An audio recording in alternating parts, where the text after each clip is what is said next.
See him a beast when he hear that sound like yeah, beat on the beat when he hear that sound like woo. Yeah, bitch and the champ only need one round like ha.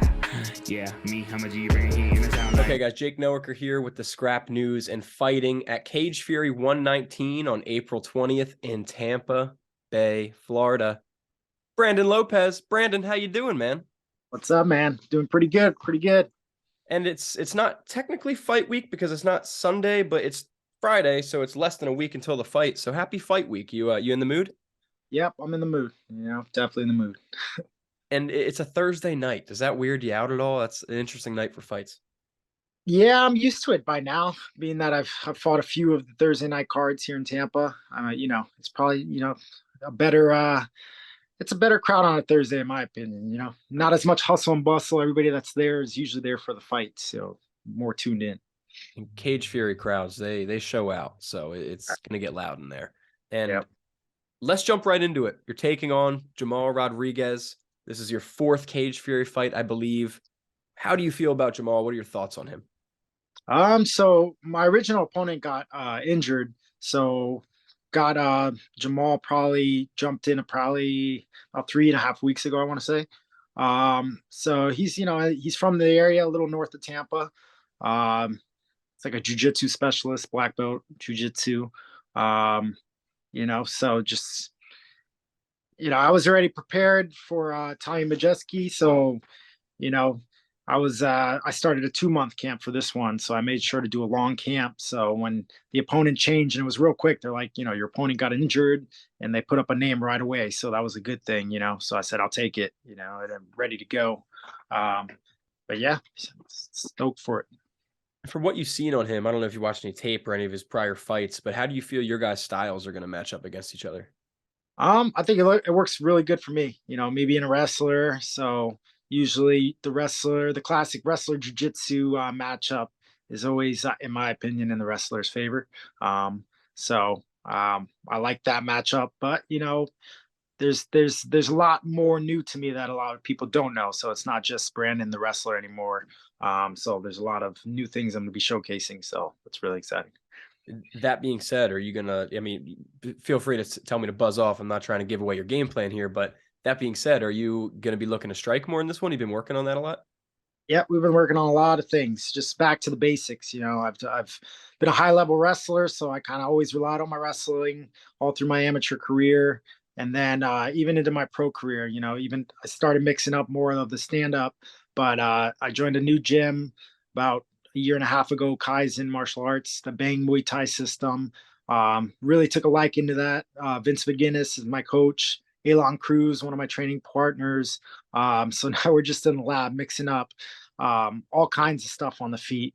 So really excited to showcase that, just getting back to the basics where I kind of never did that off the jump. I was just relying on the wrestling. Now we're going back to the basics on the stand up, and people are going to see that, we're just going to totally different fighters. So it's going to be good stuff.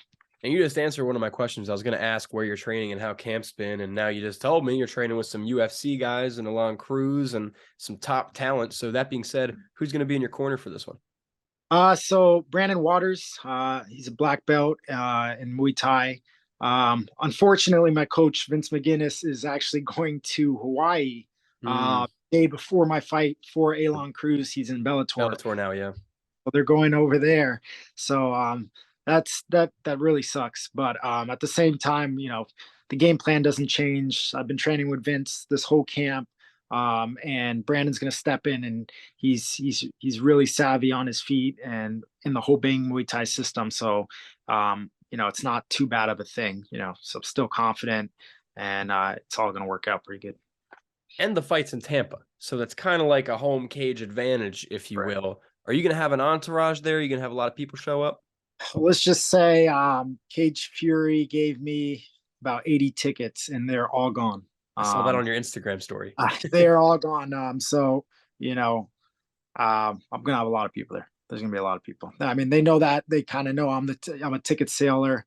And, but yeah, there's going to be a lot of people in that house. champ playboy. So And you said he's from north of Tampa too? he is north of Tampa. I think in like the Lakeland area. So he should, he should have a crowd too. I You don't guys think are it's gonna have a loud yeah, fight. I mean it's gonna be there's gonna be a lot of people in the house for that fight for sure. Good So time, man. Very yeah. excited for it. I go to all the Cage Fury events that are up here. I'm in Pennsylvania. I can't make Okay. it down to Tampa, unfortunately, but I'll be watching. I'll be watching on Yeah. Fight Pass, man. I'm very Yeah. excited for it. Best seat in the house, right? I don't know. I usually get front row. Sometimes. It's better.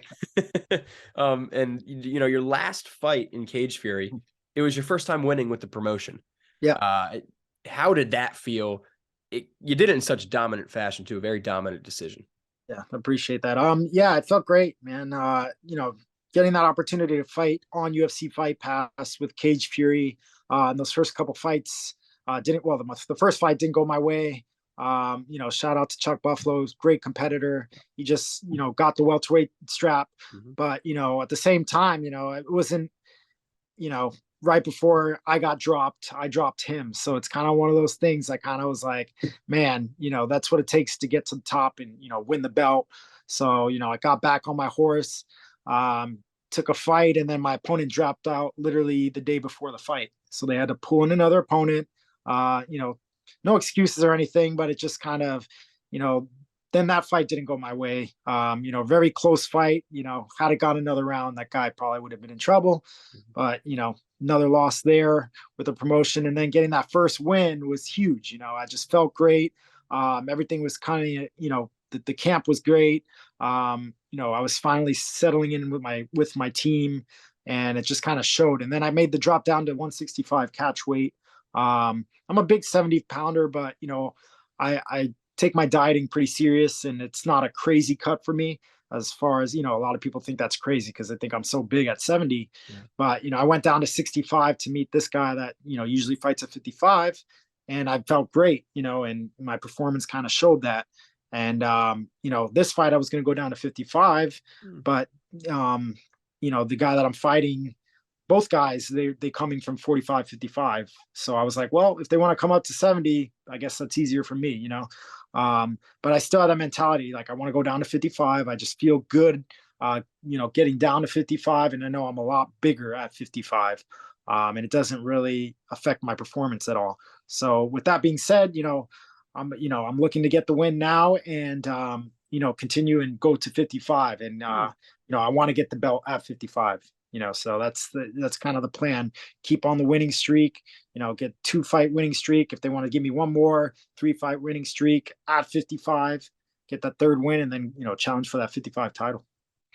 That's awesome, man. I love that you're moving down there and that you're able to do that healthily. I mean, that's a jump, man. 170 to 155. Yep. So if you don't mind me asking, what do you walk around at typically? I'm a little under 200 pounds. That's a huge cut, man.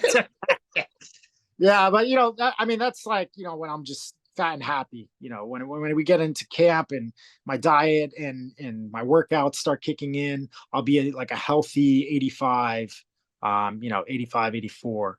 And then, start the diet and I'll get down there. It's really, like I said, this cut to 70 has been great. I might not even have to cut any crazy water weight for this, 70 pound cut. So it's, 55 is definitely doable. Definitely doable.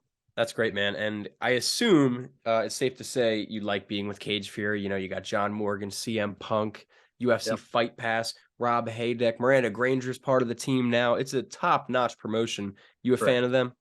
I love them. They run their organization just like they are like, the UFC. So like if that, that's where I want to be in the future. So why not be in a, promotion that promotes it as such? It's just they put the framework in to get you prepared to fight at the top level at the UFC. So when you get to the UFC, you're not in shock because you're kind of used to how a great promotion runs. And so that's why I like that. And just while we're talking Cage Fury, you mentioned Chuck Buffalo winning the belt. I was at that fight. It was incredible. And then you also mentioned moving down to lightweight. So in a perfect world, I don't know whether that's later this year, early 2024 or something, would you rather fight Chuck Buffalo for the welterweight belt, or would you rather go down to lightweight and fight Cedric Gunnison for his belt? Ooh, it all depends. We gotta go to the lab, talk to coach, and see what makes most sense. But they both they sound very enticing, both of them. Not gonna lie, a rematch would be great with Chuck Buffalo. I think it was a pretty good fight up until, I took the loss, but you know, then again, going down to 55, that's enticing as well because that's kind of just part of the plan. I want to go down to 55, so either way, maybe both. I don't know. Become that double champ, baby. I love it. So if it's up to you, man, and everything stays healthy and everything goes well, which I assume it will, how does the rest of your 2023 look to you ideally? Just stay active 2023. Like I said, get this victory, get back into camp, fix up whatever errors I have, sharpen up more tools.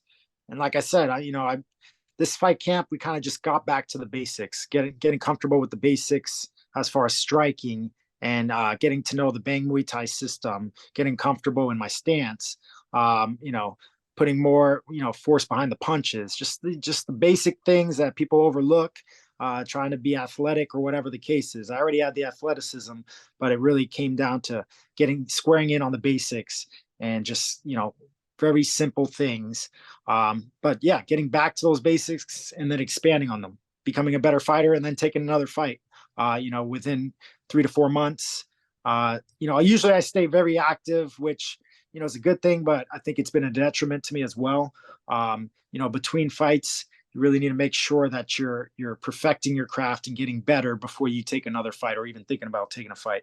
So now that's one of those things, like I'm a little more selective with the fights I'm going to be taking in the near future, and having more emphasis on getting better before I take a fight and making sure I'm ready, because every win now is even more crucial with how my record has been.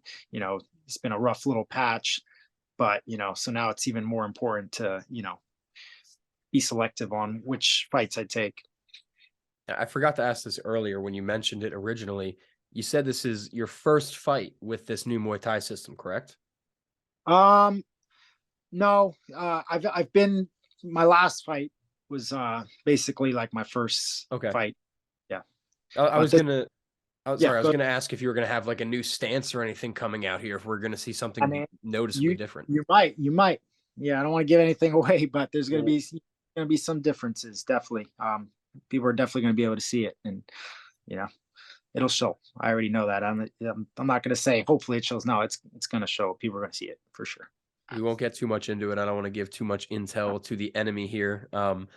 Last thing for me, pretty much. You mentioned the UFC, and I say like the big leagues, but I got to stop saying that with Cage Fury guys, because Cage Fury's in the big leagues itself.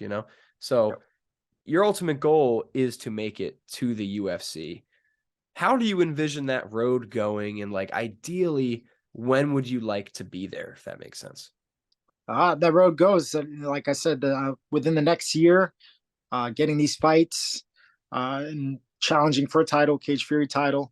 And then with that title comes, a title defense, or, once you get that title, depending on who you beat to get the title. And, if you do all the right things on the way up to that title, then you really shouldn't have a problem getting to the UFC. Usually that Cage Fury, that's how it works. Usually they're champions, or either become a champion and get right to the UFC Contender Series or whatever the case is, or they defend their title once and then bam, they get to the UFC. So I already know that, like, once I'm challenging for the title, then the UFC question should already be there. It should be like, well, Brandon Lopez is challenging for this title. Right after he gets his title, he should be getting that call. So that's what I envision, getting that title and then bam, going right up to that UFC big leagues and starting some fun over there.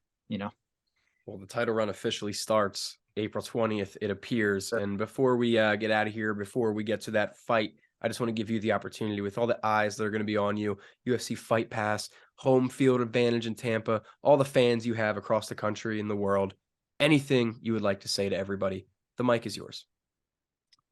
All I got to say is, if you haven't got a ticket, it's still not too late. A lot of them are sold out, but get your hand on some of these tickets. If you're in Tampa, make sure you're at this fight night. You don't want to miss it.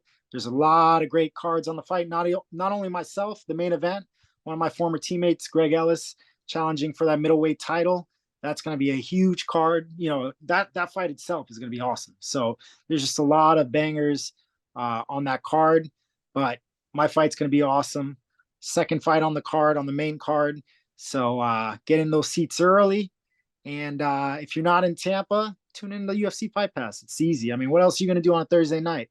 I mean, you got live MMA action, you know, tune in. Why not? See some high level fighting. That's it. I'm going to put on the show.